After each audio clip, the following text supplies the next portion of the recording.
নতুন বাংলাদেশের ইশতেহারের ঘোষণার মাধ্যমে নতুন রূপরেখা দিল জাতীয় নাগরিক পার্টি এনসিপি। এই ইশতেহারের নতুন সংবিধান, জুলাই অভ্যুত্থানের স্বীকৃতি, বিচার, গণতন্ত্র ও রাষ্ট্রীয় প্রতিষ্ঠানের সংস্কার, বাংলাদেশপন্থী পররাষ্ট্রনীতি সহ ২৪টি দাবির কথা তুলে ধরেছে তারা। আরও জানাচ্ছেন সাকিবুর রহমান। কেন্দ্রীয় শহীদ মিনারে এক বছর আগে এখান থেকেই এক দফা দাবি দেয়া হয়েছিল। সেই একই স্থান থেকে নতুন বাংলাদেশের ইশতেহার শিরোনামে সমাবেশের আয়োজন করল জাতীয় নাগরিক পার্টি এনসিপি।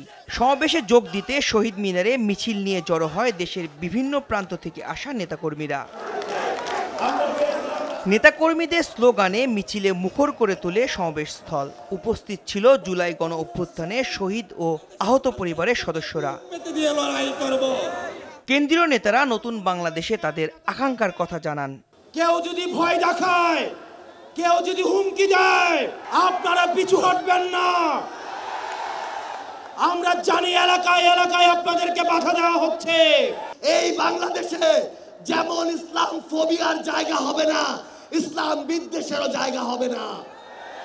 এই বাংলাদেশে আমরা যেমন কোন জঙ্গিকে দাঁড়াতে দিব না, তেমনি কোন জঙ্গি নাটকও করতে দিব না। আমরা এমন জরুরি চিকিৎসা ব্যবস্থা গড়ে তুলব যাতে করে হাসপাতালে পৌঁছানোর আগেই অ্যাম্বুলেন্সে জীবন রক্ষাকারী চিকিৎসা শুরু করা যায়। নতুনভাবে দেশ গড়ার প্রত্যয় তাদের। বাংলাদেশের যতগুলো লড়াই সংগ্রাম আছে সবকিছু কর্মসংস্থানের ভিত্তিতে হয়েছে এবং শিক্ষা স্বাস্থ্য নিয়ে হয়েছে। এই জায়গাগুলোতে যদি আমরা মনোযোগ দিতে না পারি তাহলে আবার বাংলাদেশে গণ অভ্যুত্থান এবং বিপ্লব সংগঠিত হবে। আমরা সকলের জন্য সার্বজনীন শিক্ষা ব্যবস্থা আনবো, এই প্রতিজ্ঞা আপনাদের সামনে করছি। উচ্চতা এবং সমতা, মিউচুয়াল রেসপেক্টের ভিত্তিতে একটি ফরেন পলিসি চাচ্ছি। আমরা কোনো দাস ভিত্তিক ফরেন পলিসি চাচ্ছি না। জুলাই সনদ এবং জুলাই ঘোষণাপত্র যাতে বাংলাদেশে বাস্তবায়ন করতে হয়, সেই কারণে বাংলাদেশের প্রত্যেকটা জনগণকে পাহারাদারের ভূমিকায় সজাগ দৃষ্টি রাখতে হবে। নাহিদ ইসলাম পাঠ করেন নতুন বাংলাদেশের ইশতেহার। নতুন বাংলাদেশের আমাদের সেকেন্ড রিপাবলিকের ২৪ দফা ইশতেহার ঘোষণা করছি। আমাদের প্রথম দফাটি হলো নতুন সংবিধান ও সেকেন্ড রিপাবলিক, গণপরিষদের মাধ্যমে একটা নতুন সংবিধান।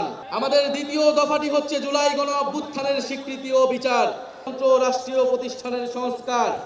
আমরা এমন একটা ইনসাফের রাষ্ট্র গড়ে তুলতে চাই যেখানে রাষ্ট্রীয় প্রতিষ্ঠানগুলো হবে জাতি, ধর্ম, বর্ণ নির্বিশেষে নিরপেক্ষ, নৈর্ভিত্তিক, মানবিক ও গণমুখী। আমাদের নতুন বাংলাদেশ গঠনে এই ঐতিহাসিক ২৪ দফাকে বাস্তবে রূপান্তর করে সকল নাগরিকের স্বপ্নের নতুন বাংলাদেশ গড়ি। দেশের শিক্ষা, স্বাস্থ্য, প্রতিরক্ষা সহ সব খাতে পরিবর্তনের মাধ্যমে দেশকে পরিবর্তন করার কথা জানায় জাতীয় নাগরিক পার্টি। এক বছর আগে যে মঞ্চ থেকে এক দফার ঘোষণা করা হয়েছিল, সেই মঞ্চ থেকেই নতুন ইশতেহার ঘোষণা করল এনসিপি। সাধারণ মানুষের চাওয়া প্রতিটি কথাই তারা পূরণ করবে। সাকিবুর রহমান, RTV, কেন্দ্রীয় শহীদ মিনার, ঢাকা।